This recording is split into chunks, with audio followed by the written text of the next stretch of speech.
अस्सलाम वालेकुम।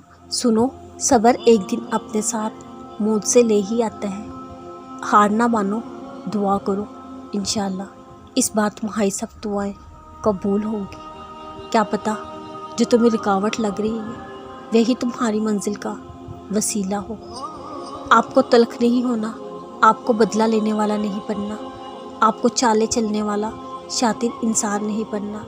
ऐसा भी नहीं आप घड़े खोदे, ज़ख्म है दिल पर भी और रूह पर भी, पर उनके लिए मरहम बदले लेकर तैयार नहीं करती। मरहम आसमानी ही अच्छे होते हैं, मरहम रहमानी ही शफा देते हैं। छोड़ दे जो हुआ जाने दे, जिसने किया ज़ख्म देने वालों को, तकलीफ़ पहुंचाने वालों को, रूह को रूंध देने वालों को उनके हाल पर छोड़कर अपना हाल ठीक करे, क्योंकि वो आपको नहीं बनना जो हालात बना रहे हैं, बल्कि आपको वो बनना है जो अमाल बनाते हैं। रब का बंदा